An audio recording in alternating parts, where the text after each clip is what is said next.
Good evening, everybody, and welcome to another week of ECAC Valorant. I am Septilence, joined by Dryad, and tonight we are bringing you what is guaranteed to be an evening of firsts, as we have two teams with perhaps not the best record so far this season, but one of them has to win tonight. We've got University of North Carolina, Greensboro, going up against Wake Forest University. But before we get into all that, did I even introduce myself? I have no idea. I'm Septilence. That's Dryad. Dryad, how you feeling tonight? Feeling good, excited for this one. Like you said, 0-3 for both of the teams, so a victory guarantee. The first victory guarantee for at least one of them, and only one of the teams getting away with it. So, yeah, a lot of questions. It still feels like it's the beginning of the season, right? It still Yeah. feels like there's a lot of possibility for improvement. And this is kind of the way that you start introducing that, right? With that first victory that you take and just studying the maps and studying what is going to work out, what is not going to work out, especially because we have some pretty interesting map selection today. The interesting is certainly the word on that one, Dryad. Not only are we seeing Fracture today, we're starting with it. So that is definitely going to be a bit of a, I don't know if it's a first, but it's certainly an uncommon event to be happening. We will go from Fracture guaranteed into Breeze, and then if it is a tiebreaker up to that point, we will see Split. So these are all very different maps, and I mean that in quite the literal, the physical sense, but the compositions and play styles on these maps are different just as much. And especially in Fracture, right? Is it the Yeah. latest map that we got in Valorant, and it is one of those maps where people everywhere in the world really are still deciding what really works in this map. I've seen a lot of conversations about playing a Wraith instead of a Jet and how much valuable she can get just because there's so many closed areas. But at the same time, it's a very, very complicated map, Yeah. especially for when you are defending, and that means that the variety is pretty much needed every single time that we see a match like this one until we get to see a little bit more of established meta. Yeah, like you said, the meta has not been established quite yet, but I believe we're going to be jumping, yes, into the agent select here on Fracture. This is Wake Forest versus UNC Greensboro. Okay, I'm just going to hope Armando is, memeing a little bit. I'd be shocked to see the neon coming out, but you just talked about the importance, Dryad, of that raise here instead of that jet, and it looks like Yeah. Greensboro is going to be trying to run that today. Yeah, for sure. And again, it's something that feels still pretty recent where teams Right. have decided to play more of that race. But obviously, again, it makes sense, right? There's a lot of close angles very similar to some parts of Split, where you know that the race is going to be able to shine a little bit brighter compared to other agents in general, other duelists. And it goes the same way for initiators, for example. Initiators that work really well in close areas include the KO that we're seeing right now for the attacking side. So it's one that I like to see. Is one that is also not very common, even though KO by itself it's pretty strong, has very good abilities, has a really good flash as well to guarantee some control of sight. So this is obviously what the attackers are going to be going with for the specific two agents that they have selected so far. Yeah, and that KO, he's got that 0-point knife, which is so unbelievably strong. It can completely nullify all abilities that somebody might be bringing to the table, locking in a KJ on the side of UNC and an Astra to boot. So Greensboro, they're definitely going with a pretty expected composition. I'm not seeing any surprises other than that KO, like you mentioned. And Wake Yeah. Forest, I think they're playing it just as safe. They're not going to take Oh, any risks they don't have to. A Viper locked in on both sides now, though. I'm going to be keeping an eye on that chamber, as him existing on the side of Wake Forest essentially means they're playing triple duelist. yeah, absolutely. We're gonna have the Jet and the Reyna on the side of the defense. Plus, that the Chamber that is also known to be playing very aggressive and also being able to play a lot of really good control of sight. Just especially because the team is going to start on the defense, right? So you have a KO, you know, you have a Chamber, you know that those abilities are going to be connecting right away, and you know that there's always that potential for those kills and even those safe rounds where it feels like it shouldn't be happening.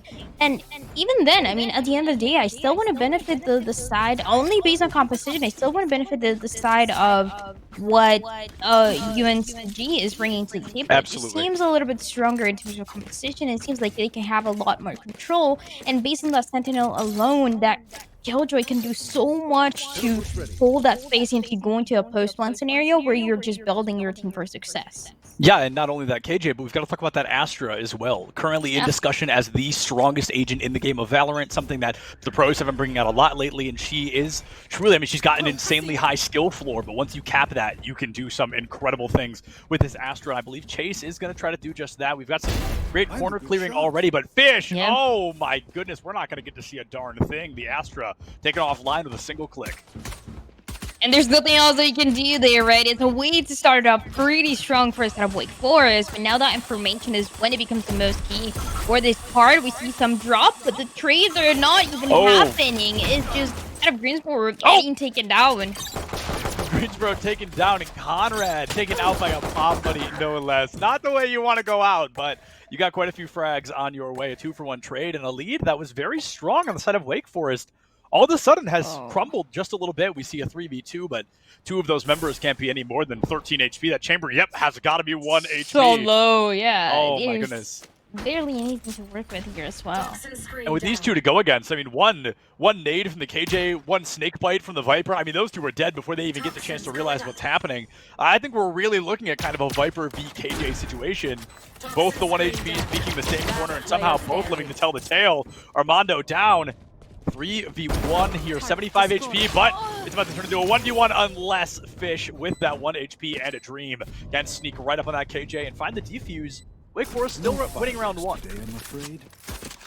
UNCG, what they did there was interesting, right? Because we see a turret being thrown right after the first kill happened, after they lost one of their members, but the turret was aiming and looking towards where the spike was planted, not to the other way. So you knew the defense for the post-plant scenario. The turret was not going to detect them. There was not a lot of information. You knew the 2 members were going to be close to that area, right on site. But if they wanted to come from behind, if they wanted to come from behind the turret, they had all the possibility to do that. So just with that information game is going to be Wake Forest getting away with that first round. And also a force that we see overall coming in for this one. All Spectres around. Yeah, you took the words right out of my mouth. 9 Spectres on the board. Conrad going as high as buying a Vandal. So this is going to be a serious investment on both sides. If Greensboro loses this one, that's going to be, I mean, they're practically handing over 2 more rounds. We could be looking at a 4-0, but if Wake Forest loses this, we're going to be tied up 1-1 all the same.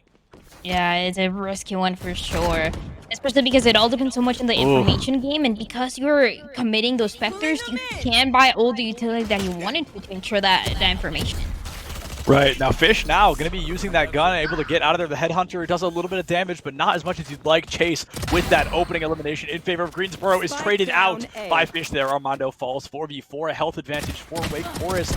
I'm looking at this next firefight. Who's it going to be? Shreve falls to Dean, and Dean hardly taking damage in the process. Fish picks up that Vandal, already looking like the MVP of the side of Wake Forest, just putting in the numbers every single round. Bush taken out by the Viper, 3v2. And it looks like Greensboro is going to try to play it patient. They're going to try to play out the spike here. Visual has a Vandal? Did I see that right? I feel like it missed a key part of information, and now it's a 2v2. It gets a lot more risky. Yeah, there it is. It's just... it's a gun diff, really. Totally. There's nothing else to call it that, and a massive mistake there coming in with a force buy. All those Spectres being bought by sort of UNCG that didn't really get as much value as they wanted to, and didn't even get all the amount of kills that they needed to win this round. So like you said, it just kind of snowballs from bad to worse, to the point that they have maybe 2 more rounds where the economy is not going to be there for UNCG. Yeah, and the fact that Wake Forest won the round with 2 survivors, it wasn't just a 1-person final stand. There's still going to be 2 guns online from the previous round. So this, as you called it last round, I think this is going to be a gun diff even more so. Best case scenario, UNCG is busting out pistols, and with a Vandal and a Spectre still on the board, I mean, Wake Forest should have this round pretty much for free. Yeah, absolutely. It's all about continuing to control that space, and it's a massive round. It's a massive number of rounds that they can get away with as well. Boy! Tour de force, I mean, what is Fish not doing? He's bringing everything to the table. A gun, a first kill that we saw from this entire map coming in from him, and now a tour de force to guarantee a little bit more. So it's absolutely everything coming in for this player, and again, just to guarantee that space. Look, the defense has every single angle that they could be covered. They're not pushing forward. They're being very patient about it. Yeah, we saw on the minimap there a bit of a timing diff. Fish rotated around to look at Dish, and that raise had just gotten out. That could have been disastrous, but it looks like we're going to get a rotation onto B side for the first time. So after 2 failed A attempts, UNCG has decided they're going to change things up just a little bit. Justice there in Nest, waiting for the opportunity to strike. Armando goes for the blind fire, not able to find it, getting decayed out by the opposing Viper. sealed back up. Nobody capitalizes yet, but oh my goodness, it is a massacre. A 3K in favor of Wake Forest. The spike falls on that B site nonetheless. Dean able to find a body shot, but not able to confirm that kill. But now you're just getting pushed on. Conrad able to find one. Dean takes out Conrad, but Justice is going to get the round win, and I believe the Vandal as well. Somebody grabbed it, so it will survive to the next round. Almost a flawless coming in for Wake Forest at 3-0 that we have so far, and this is why it's such a difficult map, really, to figure out exactly the composition and the positioning that is going to work out. But I like the strategy for the defense. We've seen some teams in this map in specific where they are pushing on goals. They're playing a little too aggressive. But for Wake Forest, they're holding those corners. They are waiting as long as they have to, and they're guaranteeing that these kills are going to be theirs, along with just all the economy that they've had to work with. The economy, I mean, tied up in quotes. Once again, we see Greensboro going for another full buy. They've got Vandals and Phantoms online, but I don't think they have full utility. That may bite them in the butt further down the line, but I guess we're going to have to wait and see. A bit of an aggressive push onto A site, but is it going to be a fake? We see two rotating out around to the attacker's spawn. But where's the spike? Yeah, no, it is a full-blown fake onto B here, but Conrad may get a double, and that'll just turn things right back over in Greenboro's favor. Slow rotation now. Here's the running. Puts down Dean. They heard the footsteps of somebody else. The ultimate from Bush. That is a move of desperation. The 0-point knife as well, and what a one-tap from Conrad. That is going to take that KO down in the blink of an eye. A great opportunity. Chase able to find that trade. The damage may have already been done, though. One more elimination from Wake Forest to really secure another lead, and Conrad just tearing it up right now. Oh, Conrad was doing so much, and it seems like it's going to be a cleanup coming in. The last one gets taken down, and the fourth round now coming in for Wake Forest. They are looking so good. Once again, all the patience. It could have been, right, it was a fake. We saw an A to B rotation coming in with the attacking side, but the defense, they didn't all fall for it, right? Conrad was just there, was stuck to that positioning, and when that flash came in for KO, it didn't connect, right? That would have been an indication, that would have been an opening coming in for UNCG, but it didn't really happen. They weren't expecting that jet to be in that low run, right? It's usually all the way up, so a massive opportunity here for them to continue building this a lot more.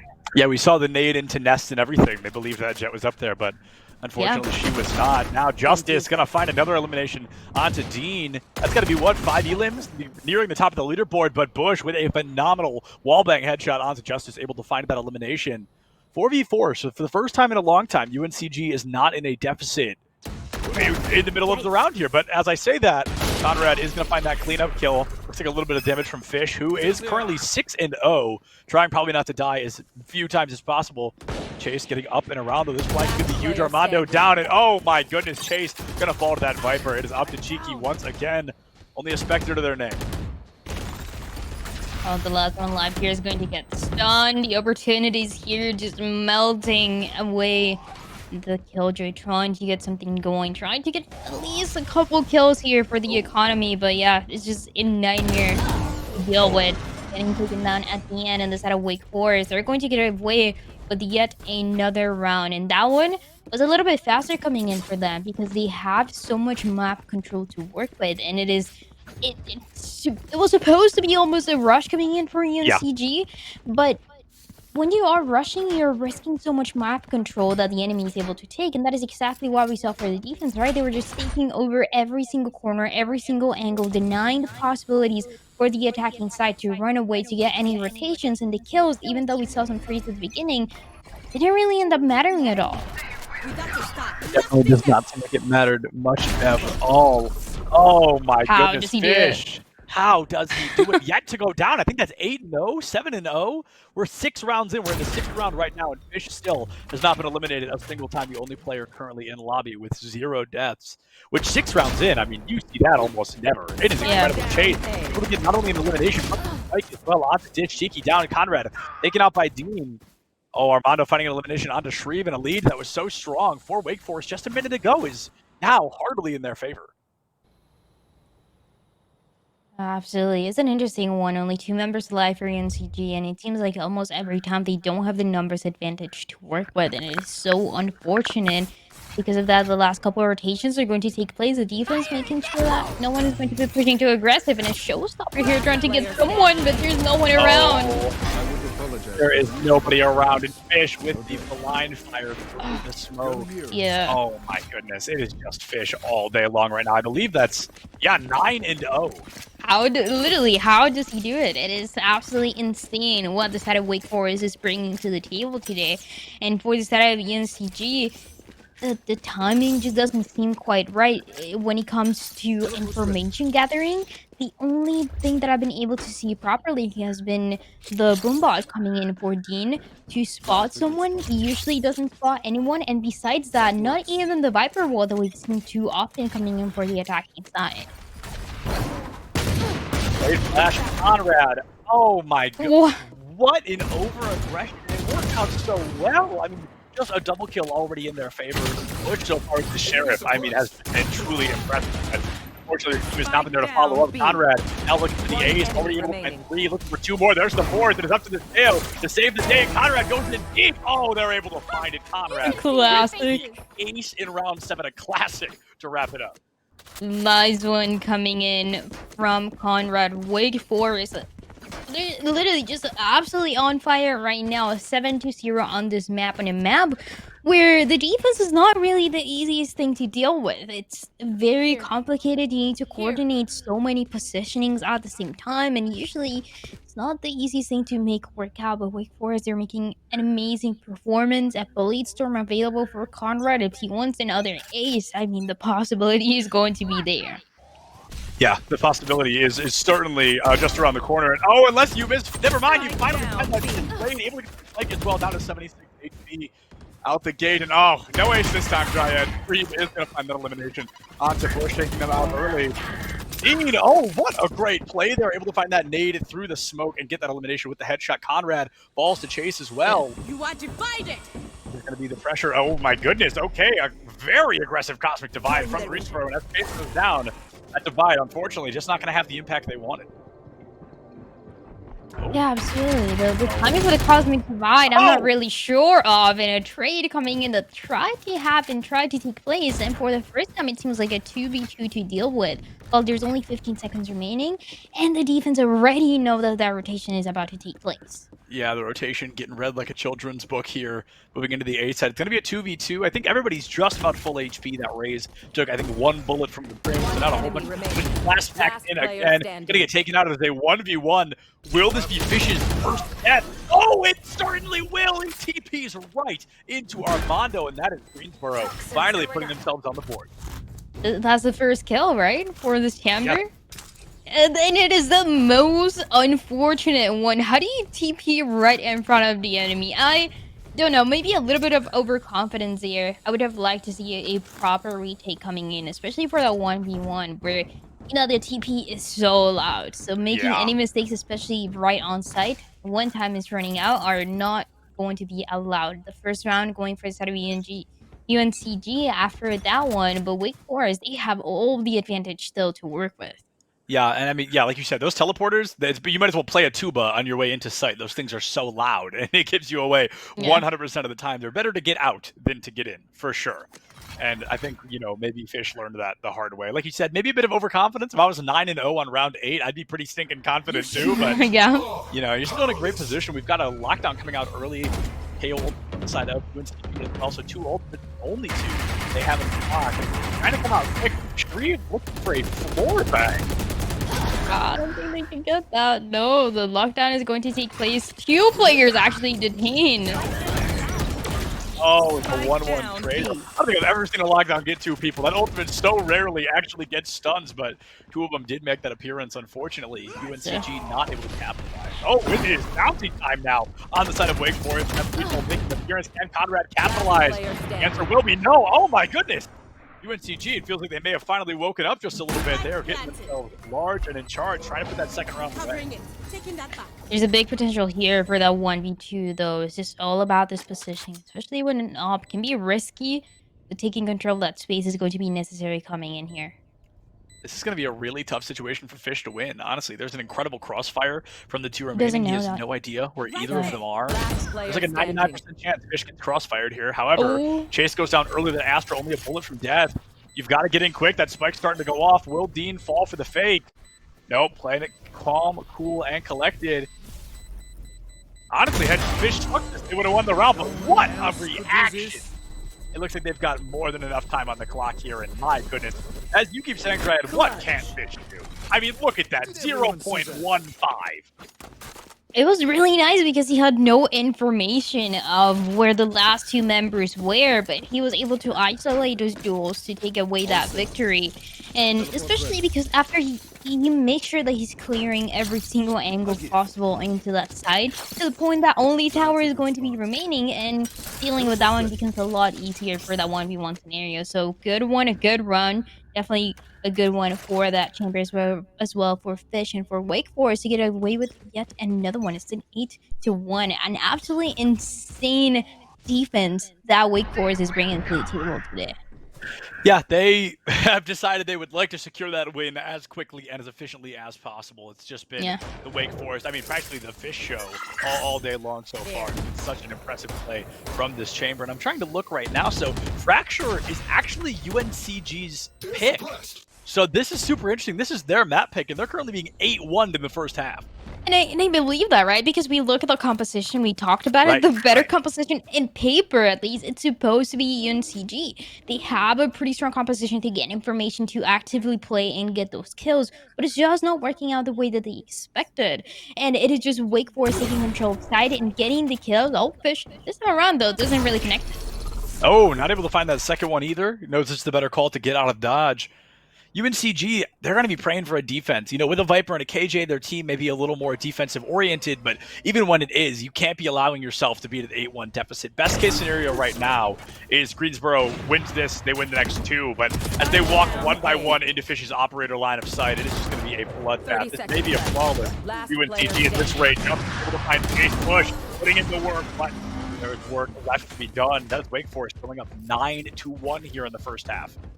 Fish making it up for the shots that he missed early on. Gets Stu, makes it all the advantage once again to go for the side of his team, to go for the side of Wake Forest. And with that, yeah, like I said, the 9th round going their way. At this point, I want to see an aggressive rush coming in for UNCG with a Viper's Pit. That would give them such a massive advantage of that side control that they haven't ever so far been able to take. But in his save round, things become so much more difficult for them to deal with.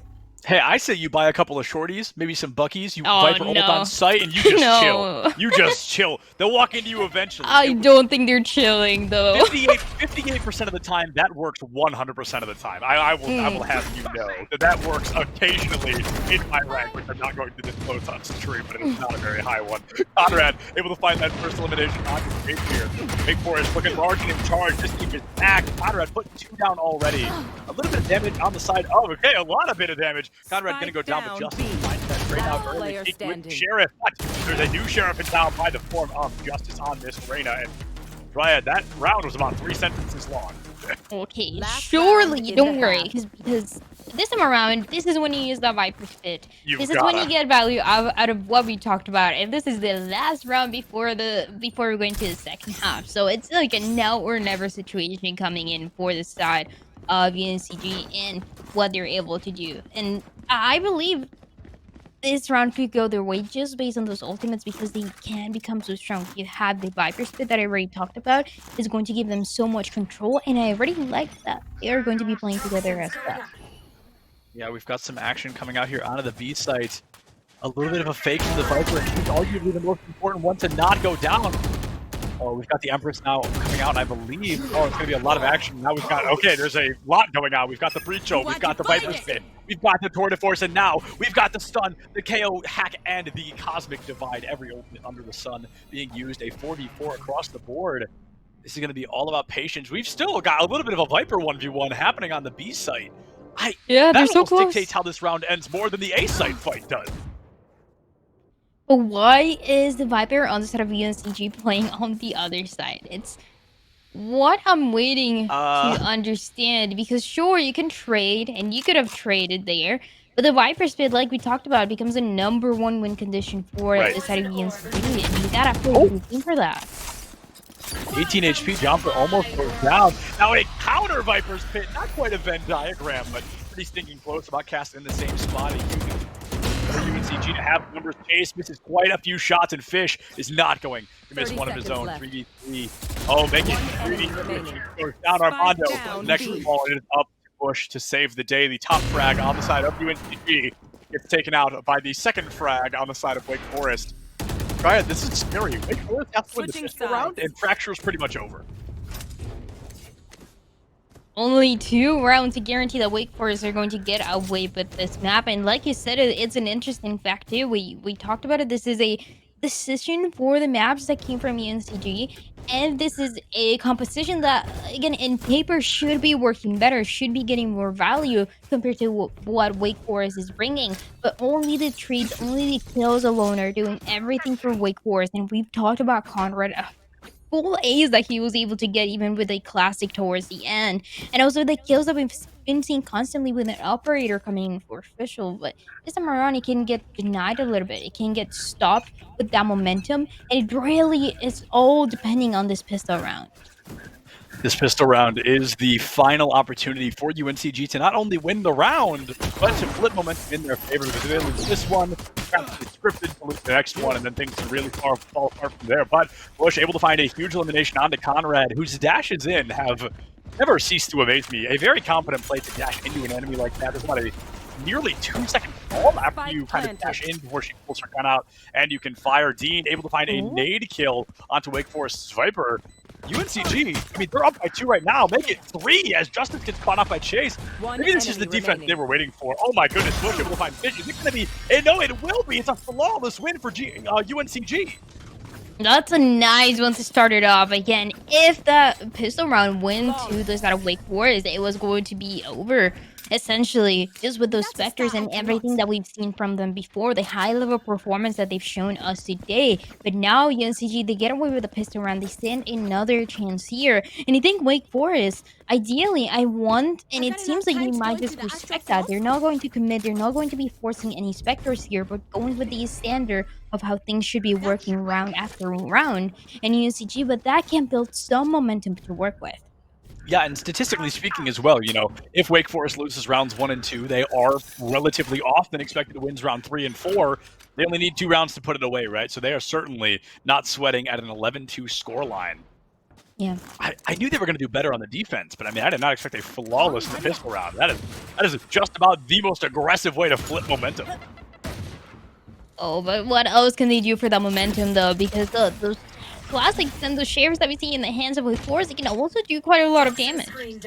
Yeah, the Sheriff definitely a gun that is pretty well known for its one-tap headshot ability, and if you miss that one tap, usually you're going to lose the firefight. We've seen some exceptions here and there, but right now it is just Wake Forest playing the clock. They know there's quite a few players on the side of that the A side, but I truly don't know. The first elimination will dictate the remainder of this match, and as Sharif is the first to fall, and Justice not far behind.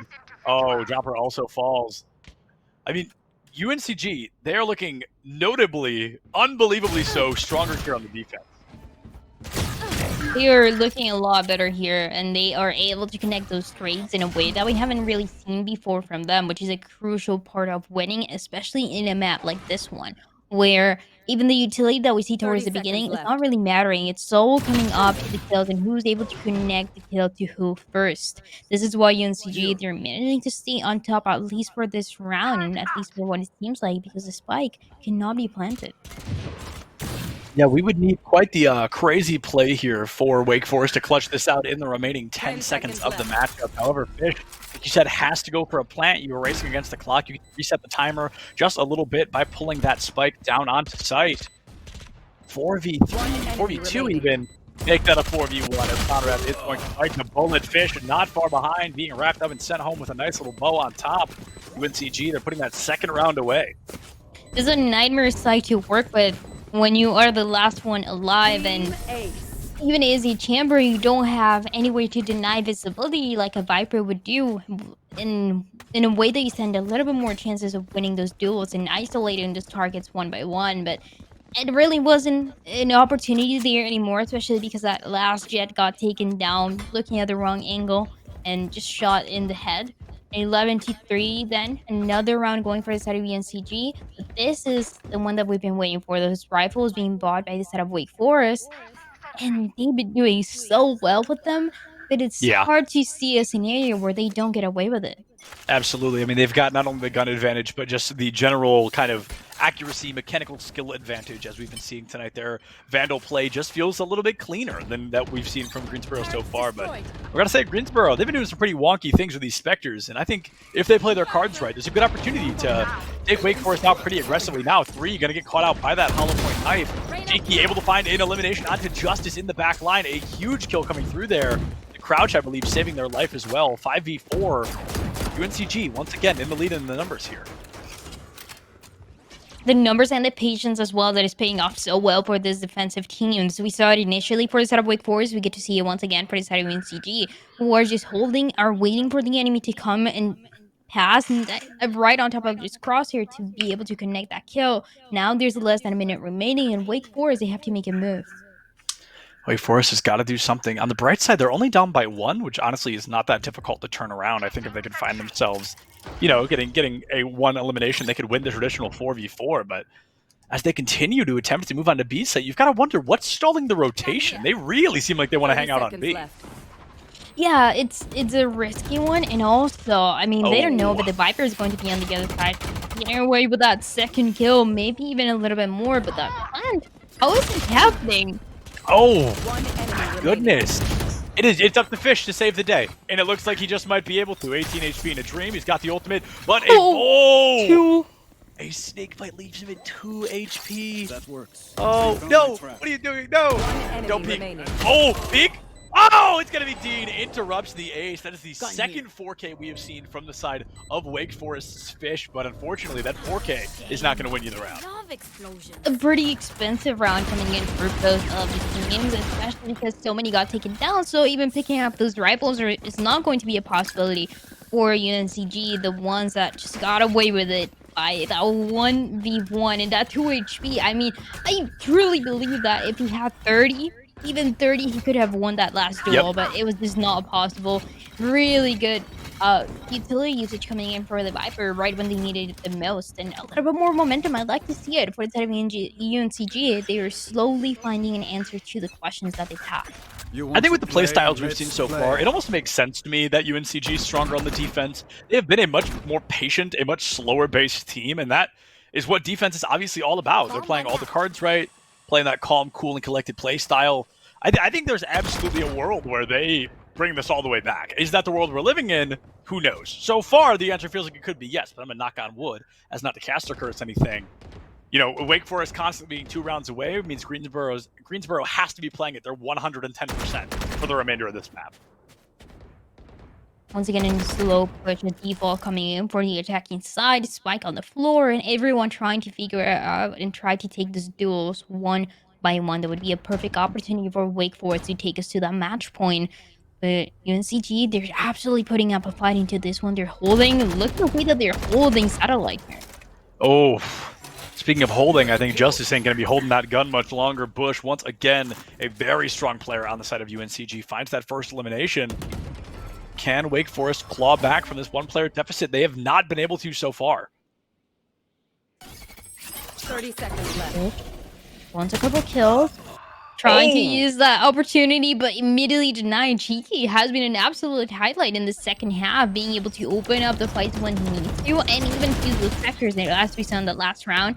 Now doing a little bit more, but the Spike on the other side is going to be planted. These spike plants are so weird from Wake How Forest. are they happening? Feel like, exactly. They feel like they shouldn't be happening, and then all of a sudden the spike's planted on site. You force Greensboro into a retake.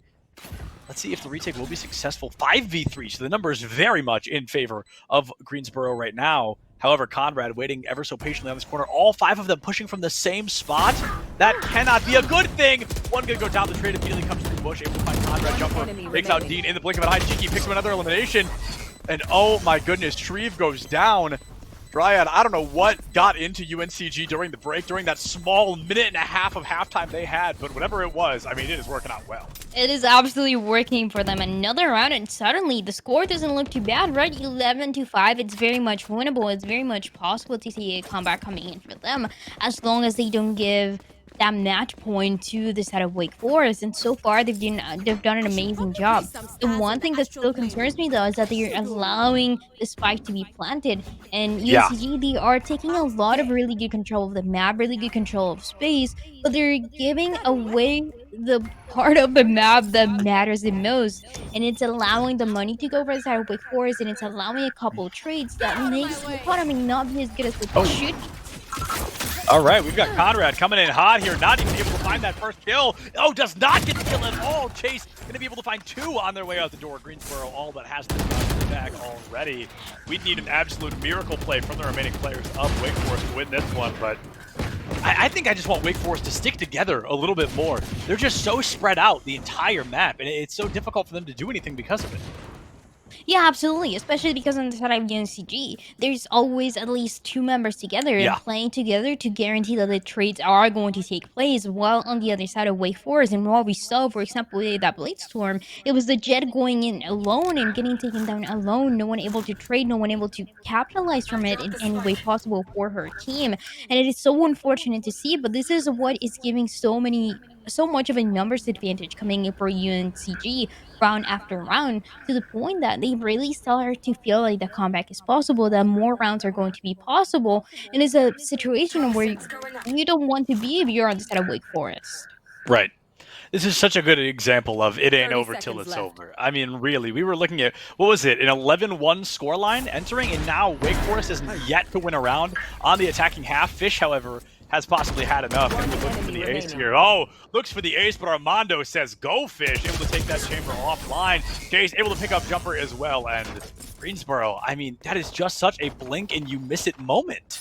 I believe that was a force coming in for Wake Forest as well. So the economy, it is risky. It is barely dealing with anything, but just forcing anything that they got round after round. And again, it's not a place where you want to be in at any point in any round, but especially after you took such a massive advantage from the enemy. 11 rounds that they were able to just take away from UNCG, and it's suddenly being stopped. It's suddenly being questioned.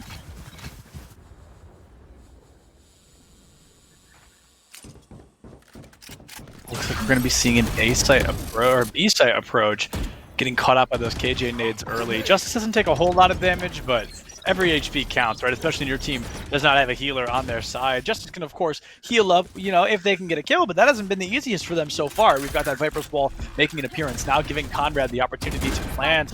Bush caught out by that breach stun. However, the first elimination has yet to fall. 6 ultimates on the board, and Wake Forest, they are bringing one out early. We've got Jumper committing that Viper's Pit here on site just to cover the spike for as long as possible.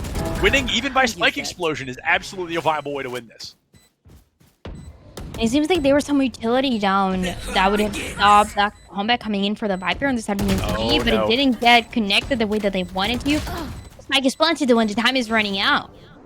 Yeah, time is definitely running out here, and I think that's sort of the name of the game for Wake Forest, right? That's what the Viper's Pit is all about. Playing that slow play style, just kind of waiting patiently to make sure you can win the round no matter at any cost. It's Spike getting into the ladder phase already.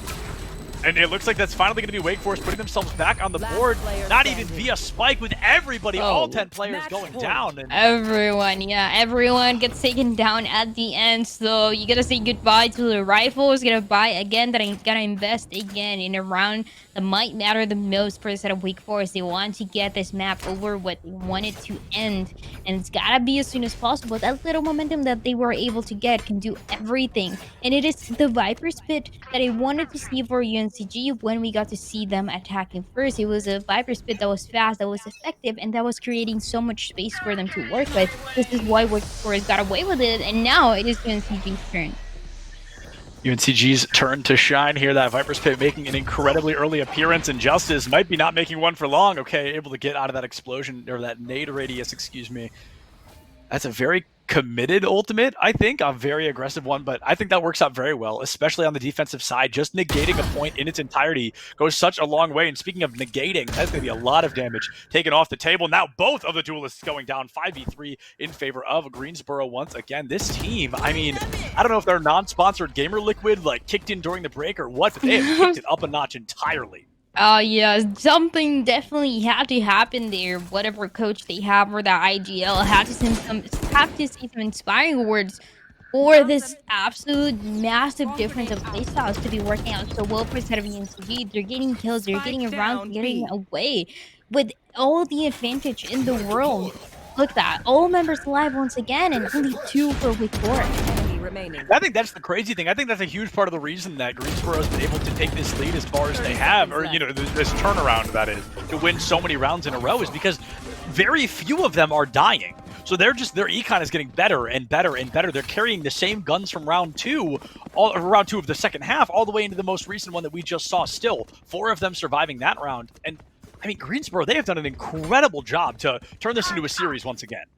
It really goes back to something that you mentioned before, and it's the way that the attacking side has to be playing together to get value out of those rounds. We saw it when the Viper split come in as the only round that they've been able Right. to get away with in the And they second half. won.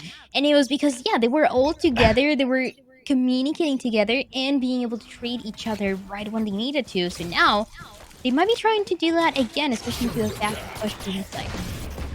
And speaking of fast, I think Conrad is going maybe just a little too fast for my liking. It looks like Jumper is going to be able to finally getting a refrag and actually getting a weapon there in Nest. Conrad, you know, as I'm talking about my distaste for that speed, it's going to be that very speed that gives them the opening to get onto this B sector, able to find the spike plant. Can they hold on to this, though? That's the question we're all going to be wondering for the next couple of minutes, perhaps only next couple of seconds. Armando with a subpar flank. You might be able to get an elimination there, but the trade is incredibly likely. Bush is going to find an elimination. One enemy remaining. But it is bouncy time for UNCG. They win their 8th round, practically in a row. It seemed like that was so close for Wake Forest as well. They took control of side. They were able to trade the first one that got taken down, and they had a pretty good opportunity there. But UNCG and the utility that they were able to use was doing so much, including, you know, that showstopper alone. Even if it doesn't get kills, it's always creating some space to work with, and that is exactly what UNCG was waiting for, was hungry for, and they were able to get. So Wake Forest, I mean, you have to be a little frustrated, right? Something that you thought was going to be a Absolutely. quick victory turned out to be a longer map than you ever imagined. Yeah, a longer map than I think any of us were expecting. Reminder, at one point, this was 11-1 for anybody who may be joining us. This was a very one-sided map in favor of Wake Forest, and now Greensboro. I mean, we saw the economy for Wake Forest is abysmal. There's such little there that if they lose this one, they practically have to hand over the next round. That'll be a 12-10, and that makes it unbelievably winnable for Greensboro. Oh, the first elimination in favor of Wake Forest. It's going to be 2, make it 3. Conrad has finally woken back up. Justice looking for a kill. They're going to be able to find it. Cheeky takes out Shreve. It is a 3v1. A Blade Storm from Wake Forest. That is certainly a choice. I mean, it might be the last round, right? So you gotta give everything that you got, and yeah, they're just going to give everything to guarantee that last kill. That Killjoy gets taken down, and after a very long second half coming in for this side of Wake Forest, they are able to get away with that victory.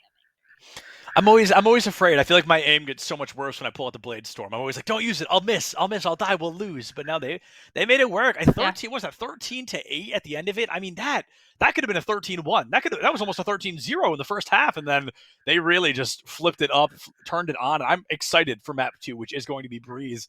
Do you want to take, just for giggles, like a small guess if we're going to see any major changes in these team comps for Breeze? Yeah, I mean, I'm thinking the Viper is going to be very much a necessity, and the one thing that I'm looking for to see some changes would be on the side of UNCG and the dual lists that are going to be played. I love to see Arena. I just get so happy every time I get to see Arena, but the Jets obviously are going to be a little bit more effective, and you talk about those long range duels that you have to take in a map like Breeze when you're thinking of a Jet with an op, you're thinking about a chamber, you're thinking about a Viper that is also going to enable and create that space for the duelists to work with. So those are going to be my top 3, pretty much a necessity for both of the teams to work with. And then you have a little bit more of a free choice to work on in terms of the controllers, even though you mentioned it, the Astra is just absolutely insane what she's able to do too. So I wouldn't mind the double controller with the Viper and with the Astra just to get a little bit more space control, because at the end that can do so much in a map like Greece. Yeah, 100%. We'll take a look. We'll see if you're right in just a couple of minutes. But folks, we are going to throw it to a super short break. We're going to let the players, and I suggest all of you do the same. Use the restroom, get water, do whatever you got to do. But come right back here because we've got at least one more map, a third possibly on the way. We'll see you right back here in just a few minutes.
What is going on, everybody, and welcome back to ECAC Val Edition. I'm still Septimus, joined by the talented and wonderful Dryad, and we are going to be bringing you Map 2 of what was, surprisingly, a very close Map 1. It didn't start that way, which is the craziest part. You never think that there's any comeback possible or any close to comeback possible after it's an 11-1. But on this side of UNCG, they made a pretty good round in the second half. They had a pretty good performance. They just couldn't get away with it towards the end. And now it is the opportunity is to make a little bit of those changes necessary. We're going to Breeze, and this is a map that can bring a little bit of a surprise coming in for them. We talked about it, and I was mentioning towards the beginning, I would love to see those agents that are really good at Yeah. holding those long angles as Breeze is known on. You have to take duels from so far away where you're thinking about using your operators, your marshals more than anything, and just Yeah. shining in the chaos in a scenario like that one. Yeah, 100%. And I think there's two agents that we are almost 100% expected to see, and that's going to be Jet and Viper. This map feels like it is built for the two of them. And then two kind of honorary people that we might see, going to be Reyna and Chamber. Chamber, perhaps a little bit more. He's got those great TPs. He's got an operator of his own. And I'd say a good 60% of this map is long sights, right? It's long opportunities to use those operators. So it's going to be all about the agent select. We saw a couple of less conventional picks in the last map. None of them, like, nobody's playing Yoru or anything, but, a couple felt maybe a little discombobulated. They were able to turn it around. We finished 13-8, and now I hear the agent select sound in my head, so I think we're going to be jumping right over to the map in just a moment. Yeah, that's right. We're going into that agent select, seeing what Wake Forest and UNCG are going to bring to the table for this one. We talked a lot, and you mentioned the variety that we can have as well, but I think for this one it should be a little bit more of a decisive selection. It's a map that has been in Valorant for just a little bit longer compared to Fracture, so you're able to see what other teams are playing. And okay, well, as I was saying that, of course we're going to be locking that Neon. Wake Forest feeling confident with that one. I mean, Team Liquid does it one time, and now everybody wants to bust out the Neon comp. This is going to be fascinating, to say the very least. Fascinating is truly the only word I can think of for that. Both teams also currently hovering over a Cypher, and that is weird to me. Right, the Cypher, I'll say, it's never been my favorite. I've never felt like it can do as much as when I think of pretty much anyone else that we're used to seeing in a map like this one. But yeah, it is going to be locked, at least for the attacking side, coming in on the side of UNCG, which, like we talked about, it seemed in paper like on that last map they had the better composition, they had the more reasonable composition coming in. But sometimes that's not everything. Sometimes it's more about the kills and who's able to get what headshot first. So in that sense, it's going to be the side of Wake Forest having the advantage, but with a very, very interesting compositions for sure. That Neon, I don't hate her. I don't hate the idea of bringing a Neon to the table in a map like this one that is so long, and you have to make quick rotations to make sure that your team is not going into a post plan where they have nothing to work with. But at the same time, it's not as good as something that we were talking about, a Chamber that is not coming in any of the two sides, and also not a Jet. So I want to see who is going to be the operator specialist coming in on this side of Wake Forest. It's going to be fascinating. Maybe they're going for a couple of comfort picks, but we know both these teams are here. They're here. They're playing to win. But who else plays to win? Lenovo Legion knows you play to win. To stand out from the competition, you need equipment that matches the speed of your thoughts and actions. The Legion Y25 monitor delivers wins in the toughest and most critical situations. And guess what? That's part one of the ad read. We're going to get back to that in just a minute here, but it's going to be, an immediate firefight Justice. So the Neon working out well here. Dean going to be taken offline. We got to talk about Dean's swap as well. From the Raze to the Jet, incredibly different play styles. Also, Bush now taken offline as well. Justice just the run and gun demon right now, tearing through two of the team already. Shree able to find one kill, traded out by Cheeky. Wake Forest, they've got double, make it triple. No, that's not how that works. They've got a lot more than Greensboro has on the table right now. Nani hiding on bricks with a dream, and just not enough to work in sight. Finds the right click on Jumper.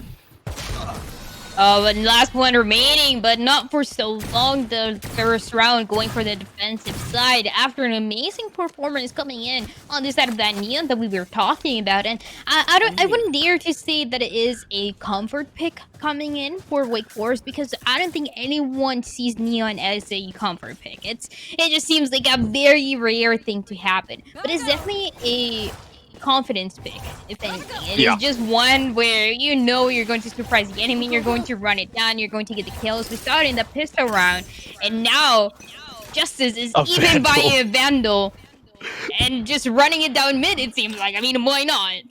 There's no better example of confidence than a Vandal on round 2. 47 Neon. HP there as well. On Neon, nonetheless, like you said, that is a run and gun. If you run into your opponent and die, you are literally handing them a Vandal on a silver platter. But right now, we're going to have to wait and see if this kill does come through.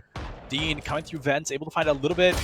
Ooh, Shreve finds not one, but two. Dean able to find that headshot kill with the classic. Tied up in a fourth more fish. Puts one down, puts two down. That's going to be a huge opportunity for Wake Forest. Oh, that's a nice one as well with the Sheriff. It seems like those kills are so unlikely to happen, but it happens fast. It gives a numbers advantage once again for this side of Wake Forest.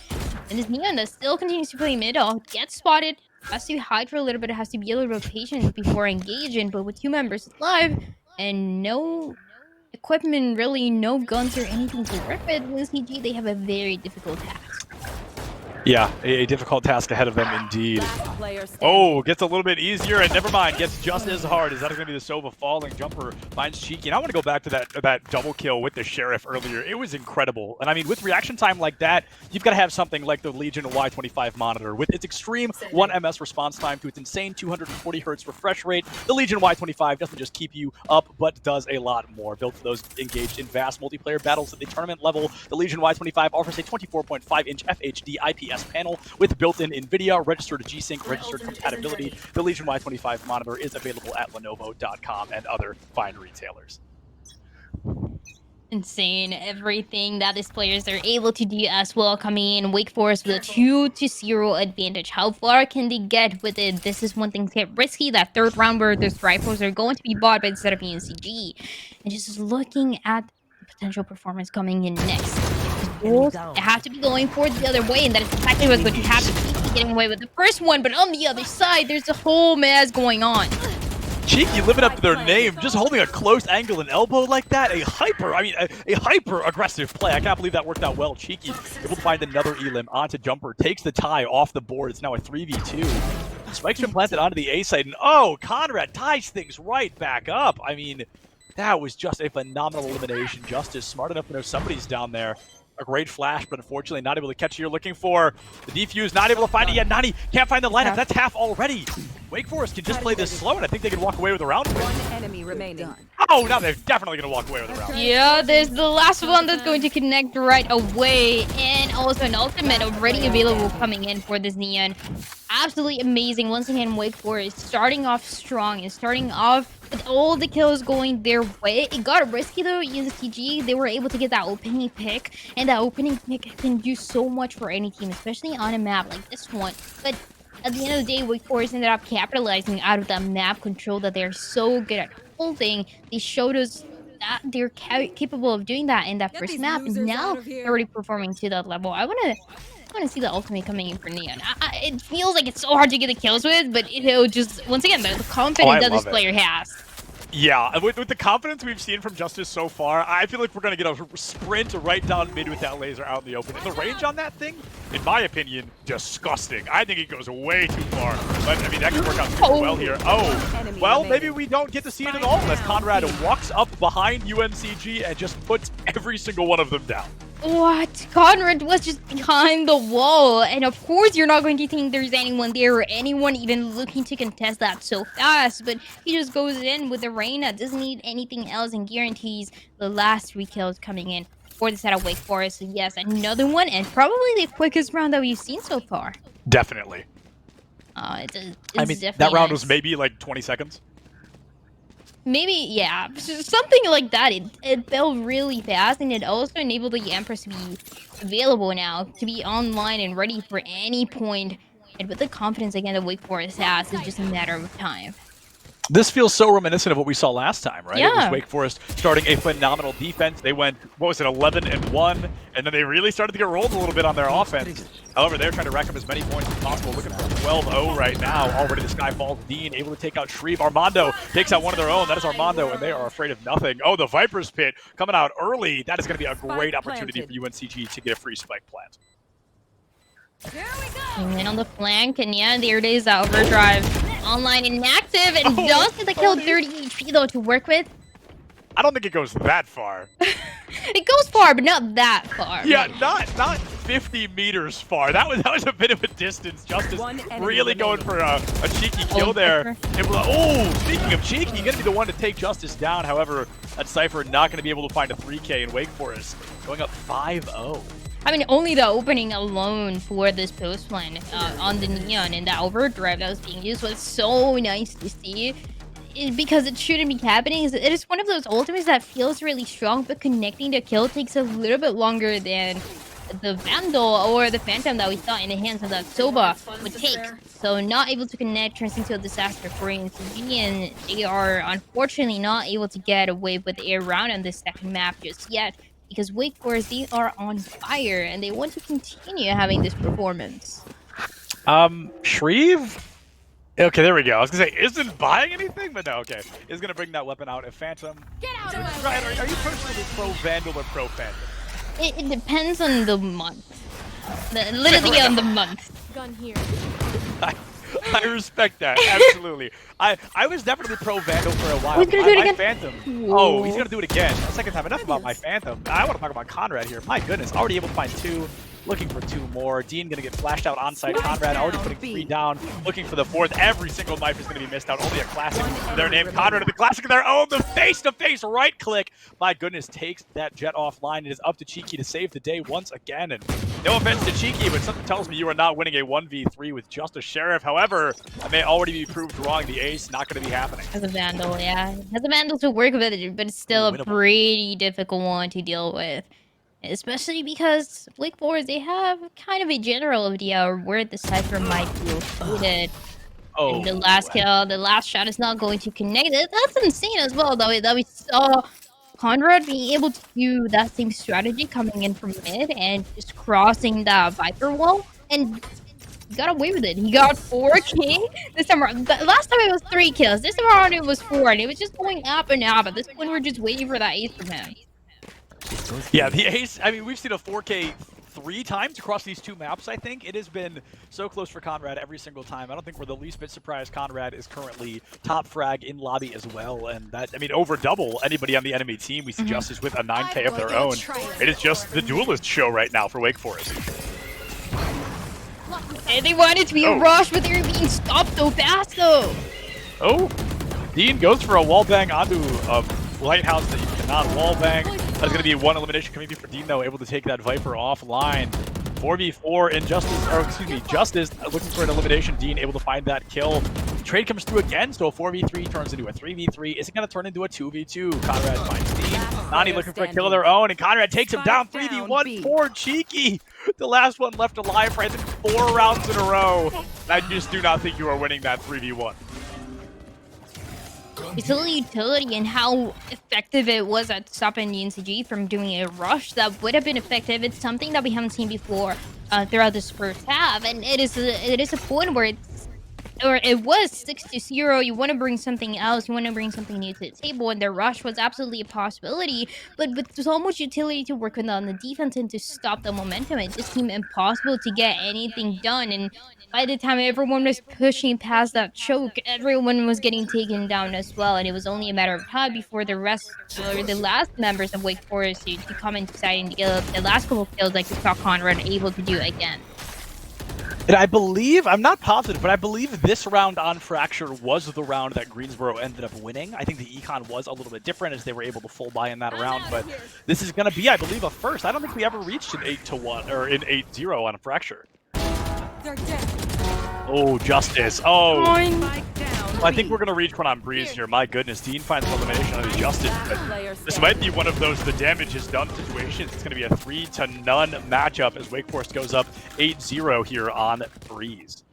It's all about the map control. Once again, for Wake Forest, they are so good at holding it. This is why we've seen so many highlights coming in for Conrad, because he's just holding mid and he's just crossing mid whenever he wants to, guaranteeing all the space control that he could dream of along with the rest of his team. And even when you look at the composition for UNCG, sure, they have good initiators. You have a Sky as well to connect those flashes when you need it the most. But where are the smokes, right? There's no way to go into a side feeling secure Right. inside that Viper wall that we know and we've seen Wake Forest just cross it. Yeah, flashes by you a whopping like 2 seconds, I think. And all right. Well, Justice is going to buy themselves about 2 bullets and a lifetime nap. It's going to be an immediate 5v4 for Greensboro. Can they carry this advantage any further, though? This is a really important opportunity for them. Oh! Conrad goes down. A phenomenal knife from Dean to the back of the head. We saw the neural theft make an appearance as well, trying to get some intel from the side of UNCG. They're going to get a spike plant, but we've seen them lose a 5v3 once on Breeze already. What will it happen again, though? That is the question. All members alive and almost all of them fully healthy for UNCG. So this post play is going to be a now or never situation for them. One of them gets suppressed. Situation becomes so much more difficult when that's the case. Oh, this is going to be huge. Now it's only a 1-player advantage. The nade coming out. Oh, Fish able to find Dean. This is disastrous. We've got Armando playing lineups. We always call those the lineup Larrys. And hey, if it works, you can't talk smack on it in the slightest. We're hearing ping bomb, ping bomb, ping bomb. I guarantee somebody's saying that right now. But Nani going to be able to buy enough time. The half was not met. And Fish has got to win via elims here. Able to find Nani, but I think you're going down with the spike, my friend. The 4K is awesome, but it is not going to be the 5. And that is Greensboro on the board. UNCG, the first round that they're able to get away with on this first half. We gotta see what and how much value can they get out of it in terms of momentum, in terms of knowing you were able to win that last round. But mostly it was just because the Sova was all the way in the back, waiting to use that Hunter's Fury and just capitalizing from it. Those lineups that can do so much for a team. But again, no ultimate available this time around, no opportunity to get a lineup like that one anymore. So you're just once again depending on all of the kills that Wake Forest continue to be able to get faster compared to the enemy, where they're just falling behind over and over again. Oh boy, all right, we've got the Neon ult here down mid. Let's see if Justice can gauge the distance a little bit better. And it looks like the distance is not going to be quite where we want it. Immediately taken down. Justice, I'm not even sure, got to pull the trigger on that. 4v4 though, so the trade is, worth it to an extent. Yeah, it's not the worst case scenario is a 4v4 to work with in the attacking side this time around. Playing a very slow spike on the floor, no one moving too much, but when you're playing so slow, the defense is when they start to take control of those angles, just like we saw, that even number is not anymore. Oh, Cheeky gets caught out by that dart as well. Completely, I mean, that was hardly a flank because everybody's always checking cave, but, the element of surprise is just down and out. Like you mentioned, no ultimates this time. They're going to have to win by sheer mechanical skill alone. Armando on the high ground, able to find out Jumper in heaven there. That's going to be a huge opportunity. Ties things back up 3-3. Cypher and Viper alive on both sides. The only real difference here is Sova v KO. Cheeky taken out. It looks like one more falls. Nani the Freak taken offline. It is up to Armando to save the day. Oh, that's a bummer. I thought they were going to be able to find at least the 1 kill onto Shreve, but Fish with the flank, I mean, team was pulling enough tension. 9-1 now in favor of Wake Forest. They knew exactly where Armando was as well after he was able to get a single kill in that area and nothing else. So a 9-1 that we have right now. Wake Forest, once again, just managing to stay on top. I wonder if we're going to end up with that same score, with that 11-1 that we saw back on Fracture. It is very much a possibility just looking at the economy, right? This is going to be a safe one coming in for UNCG, and that is going to be the 10th round potentially going for Wake Forest just based on what they have right now. Oh, wow. What a shot from the Guardian there. I mean, that is just incredible. That's also the first I've ever seen the knife get destroyed at the exact same time the Radius actually made an appearance. So it's still, even though the knife was destroyed, they still got hacked out there. That was really interesting. Oh. You've got 1 bullet. With 5 HP, you've got 1 chance to take down whoever that is down that long sight. And if not, you've just got to get out of there. And the Sky was stuck in that corner as well for the longest time, was pinned down by that Neon and trying to make it a little bit longer. And at this point, the numbers, they're not really doing enough in this set of UNCG. We've seen it over and over again. They have the numbers, they have the opening picks, but they're not able to close out those rounds where, of course, this is the one thing that they need the most. Yeah, every round right now. I mean, Greensboro, they want these rounds more than they want their next breaths. Like, they really want to start racking these up. 9-3, hey, maybe the Valorant gods will smile down upon you. You can pull the 9-3 curse onto your enemies, right? There's a huge opportunity for this team to rack up some points, a lot more than they were able to in the first half of the last map of Fracture. As I say that, oh man, it's so many times Greensboro has been so close, but look at the confidence on that. The run and gun dash in slide to a one-tap headshot. That is so bold. Just as well, in the way that he was playing there, he had the opportunity to immediately contest that or to go through window to get the kills, and it was a massive mistake as well that had to be expected coming in for UNCG, because we saw the spike being planted for window, but there was already a member in the enemy team as the Neon coming in from that side, being able to connect that kill, being able to deny that spike to be planted. And again, it is one more round, one last opportunity coming in for UNCG to get another round. Oh my goodness, and that ultimate absolutely going to be worth it there. Jumper, there's a lot of intel on where this Viper might be, but you bought your team so much time. Justice in the mid, finds one, not quite able to find two. It's going to be 4v3. Oh, but make that a 3v3. Here comes Shreve on the flank, takes out Cheeky as well. I think this is going to be another exact matchup in 11-1 going into the second half. It might be. I mean, it's really building up for that. Maybe the Cypher being very low. Ooh. Yeah, just get taken down, and then the numbers are going to be even. The potential here. This is exactly how it ended last time. Fish clutched the 3K. I think Armando pops ults. I don't know for the giggles. I don't know for the value. I just think nobody would expect a Viper to drop an ult mid-round like that. However, Armando is going to clutch it out. The curse has been broken. It's going to be a 10-2 instead of an 11-1.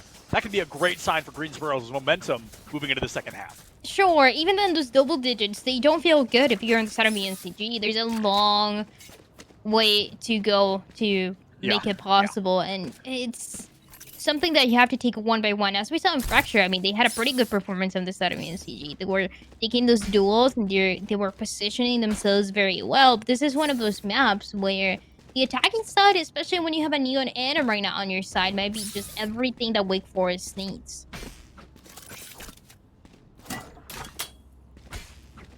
I'm looking now to see kind of analyze what everybody's bringing to the table. We've got a couple of ghosts. It looks like we're just sticking with the classics. No overzealousness like we saw from Wake Forest last time. In the first round of the second half on Fracture, I think we saw 3 sheriffs from the side of Wake Forest, and obviously they ended up losing that attacking push. Now Justice already down, able to deal quite a bit of damage in the same breath. Unfortunately, those eliminations are not going to come through quite yet. Oh, there it is. Conrad with the Sheriff. Okay, so last second buy on the Sheriff, able to take out Bush. Maybe a 4v4. The health advantage now in favor of Wake Forest. A lot of damage taken by the side of the NCG, and especially for this Jet that you want to depend a little bit more on, so she's able to connect those kills. In the meantime, though, the wall's doing everything to control that space.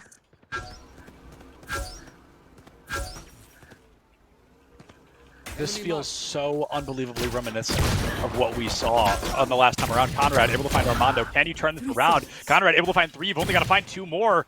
Unfortunately, nothing to heal up with. They know you're on the corner. Perhaps a peek and find the kill, but no, misses out of bullets as well. The knife kill is certainly not going to come in clutch for you there. That was also the craziest rotation that I've seen for this Viper. Absolutely. This is unbelievable. There was a wall, so that means that the Jet wasn't able to spot her, and then she was able to go behind pyramids, made the whole rotation that we see her do now, and she was pretty much rotating. Now she's getting crossfired. Positions. It's a nightmare. It was so long, but it wasn't really benefiting the team in a way that I wanted to see. So yeah, at the end of the day, it's going to be completely surrounded in UNCG. They get away with a pistol round. Again, very, very similar to what we saw in the last map. The idea was certainly there. The ambition was certainly there. It just unfortunately did not work out quite the way Wake Forest wanted it to. UNCG, they found that first pistol round win. How far are they going to carry this away? I think Wake Forest is aware that they, have to save this round, as a lot of teams normally do. Yeah, they're not buying any armor. That is certainly a choice. No armor coming out from Wake Forest, but after this round, they're going to be a little more comfortable moving forward. Marshall Oh! in the hands of Wake Forest, and already an opening pick, a really good one as well, coming in for UNCG. Once again, the economy doing absolutely everything for this team to give them as many chances as they can to win that second round. Second round, definitely looking good. And I think Wake Forest went into this knowing they were going to lose it with, the very short buys, no armor. They were definitely expecting to lose this. They didn't want to overcommit by any means. Conrad, though, a great tap onto Dean. You took the Guardian offline, even if just for a moment. And I love Bush's attempt here. Playing it slow, kind of waiting for somebody to peek this corner. However, if they rotate around the other side, you're in big trouble. Yeah, okay, just like that. However, oh my... I thought Bush was a goner, but oh my goodness, they're able to clutch that out, find a double kill, and give Greensboro their 4th round win. The Spectre as well is so nice, and this is one of those maps where you really question if you want to play with the Spectre, if you want to buy that Spectre second round over a Marshall, again, just because of those long duels that you have to take. But this is a perfect scenario where it just works better than any other gun they could have bought in that specific round. And now, it is a rifle round. It is the rifle turn for the set of Wake Forest once again, and a bonus that is going to be on the side of UNCG, and they have to give everything that they got into this one. Oh, it's going to be a great blind out the gate. Dean up close and personal with the Guardian takes Justice offline. That is the 3rd round in a row Justice has been the first one to fall. I guess you could say Justice was served. 5v4 now with Greensboro on top of things. A great flash from the Viper wall. We're going through the midfield. Going to be able to find Nani the Freak. A 4v4 tie-up. Is that going to be enough, though? We need to see Wake Forest break this curse a lot earlier than they were able to last time. 4 members alive in each team, and now this is the post-one scenario and where it starts, playing all the way back. And with a Marshall, not the worst thing to work with, but also not ideal as you get spotted, and Conrad takes you down. Conrad with a great elimination. Like I said, Wake Forest, they want to break this curse, and I think now's a great time. But Dean with the one tap onto Fish. Conrad able to find that counterplay. A great pseudo crossfire, more of a trade than a crossfire. Now it's going to be a 2-2. That's Sky, though. She is critical HP, and Sky, the only healing ability that cannot heal themselves, doesn't matter any longer. Conrad with the 4. I believe that is Conrad's 4th or 5th 4K of the series so far. However, it breaks that curse a lot earlier, just like I wanted. It has definitely been way too many, but a nice one coming in for this Reina, making a tough and a difficult decision coming in from the second round, where she was the only one buying that Marshall, and then also being able to get some value, still able to buy a rifle for the 3rd one, and guaranteeing that it is a round that is going to go on the side of Wake Forest. So a nice one coming in, 24-8, as she finds herself on the table.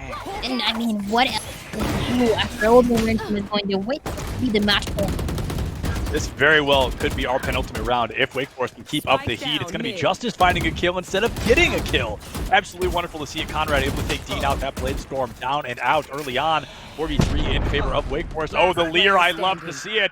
I love to see it, but Nani loves to see nothing. Apparently, Conrad able to take that kill out. Shreve finds Cheeky.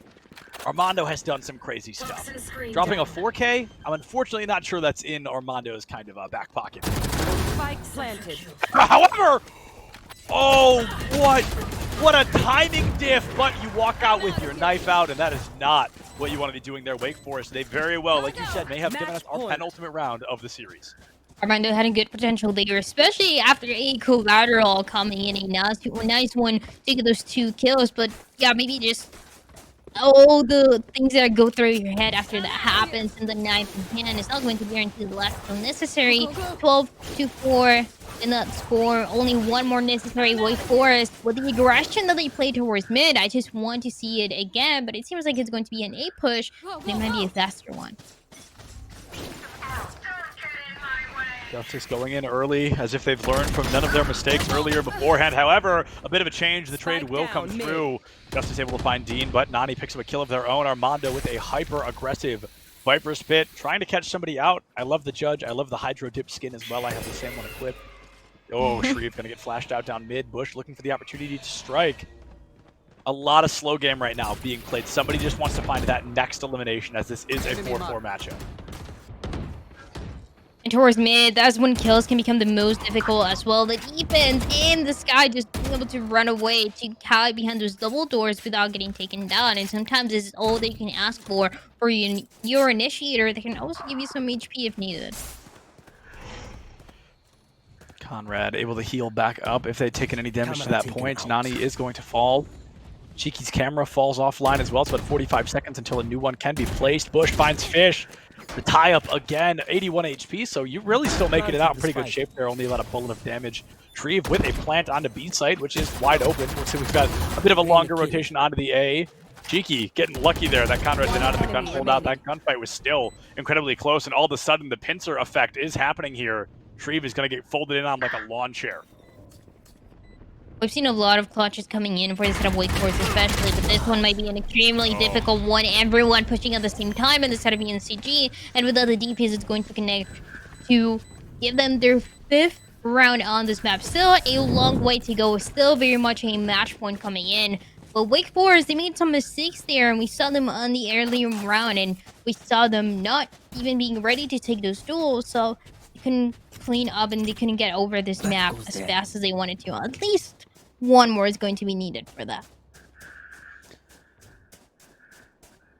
3 ultimates at the ready, nearly 4. I mean, basically 5, right? Obviously, the ult economy on the side of Wake Forest is incredible. We're 1 orb and a kill away from Jumper getting that Viper's Pit. Conrad, a single point away from getting that. And then 3 ultimates already at the ready. That laser in particular, that Neon beam, such a strong ability, and I feel like we have not seen enough of it. I'd love to see a little more. KO gonna have that ultimate come through, that nullifier. Able to find Armando, and it looks like Dean as well. So no abilities online for a good chunk of Greensboro for the time being. They're going to rotate out, play a little bit more of a slower game, and look for the elims. The spike is B right now. Justice, a rude awakening that nobody is on site. Jumper with that first kill onto Armando. Conrad finding one onto Bush. Nani takes out one. Dean finds another. It's a tied ball game. And instead of planting on the B, Justice is going to rotate for the kills on A.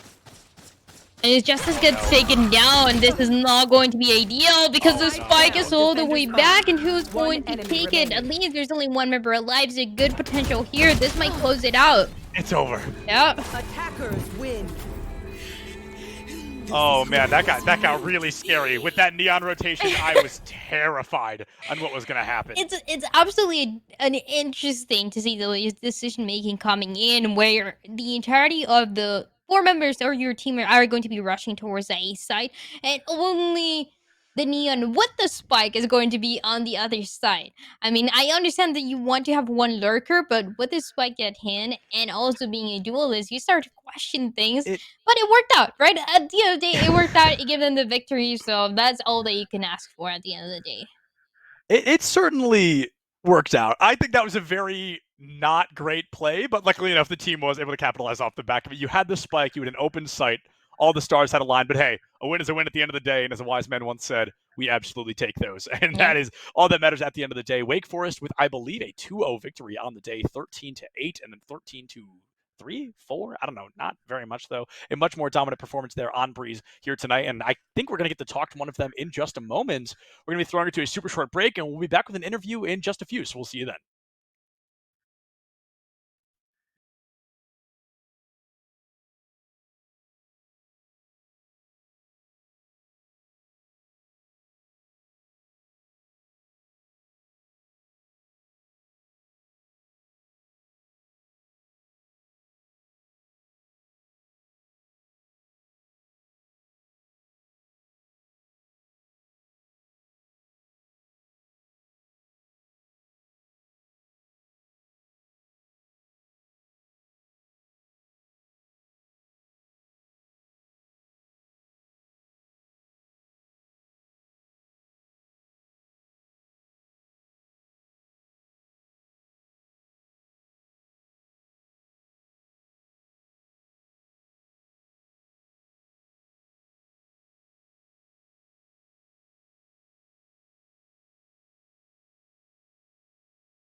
you guys on live September.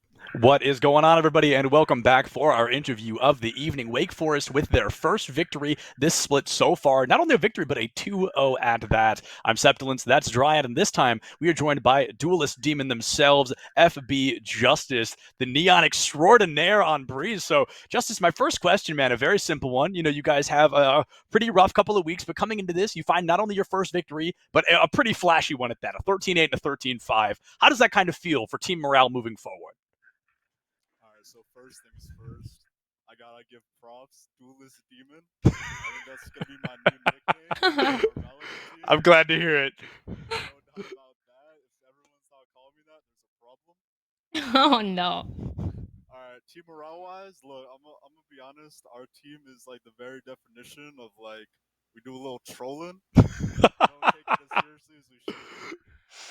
Last game, I was under, I was dealing with some stuff. I wasn't in the right mindset. Took a little too many. I was chiefing a cart too much. Look, when it's all said and done, we got a team full of bright prospects. We're looking great for the next season. We're all passionate about Valorant. We love this video game. It's so much fun. I love it. And yeah, we're gonna win. Absolutely. We're gonna keep taking this bracket by storm, just like we did today. That is probably the best mindset I've ever heard. I love that. So I want to ask, so we're talking about taking things by storm. Your Neon today, not only a super unconventional pick, one we certainly were not expecting, but you were pretty nasty with it out there. I mean, you were getting some crazy run and gun kills. So I want to ask, is that kind of, or are you just starting to pick her more out of comfort? Is that a comp you guys are actually looking into running? Or is that just a spur of the moment, hey, let's try it? You know what, look, I played Neon a few times for this team. Every time, top frag. Okay, maybe not this time because every time, but this time. Yeah, he's kind of bad. I'm not gonna lie. Like usually I frag above Conrad. He's trash. He's washed. But like, yeah, my neon goes crazy. You gotta go fast. I main Sonic and Super Smash Bros. Brawl. You know, I just like running at people and shooting them in the face. That's my thing. I think I did a pretty good job of it today. It's unconventional, throws people off. That's what's up. It's the move. And I got a question for you in regards to what is coming up for your team. So the season, it's pretty much still feel like it's just starting and everyone's starting to get that momentum for the upcoming matches. And you say that your team is feeling pretty confident, but is there any specific match, any specific team that you're looking forward to face in the future? I'm not gonna lie. I don't look at the teams much. I didn't even know who were playing tonight. I just go in with a fresh mindset. Just like I just wanna play, wanna win. My boy Conrad's dropping aces every game. Fish on the chamber, got that flick down. He's in FaZe Clan. Like we got it like that. Tom Shreve on the fucking like Sentinel. My boy Gabe, he's got the Viper like that. Like it's done, man. All these other teams should be trembling in their boots. It's over. We got this season on lock.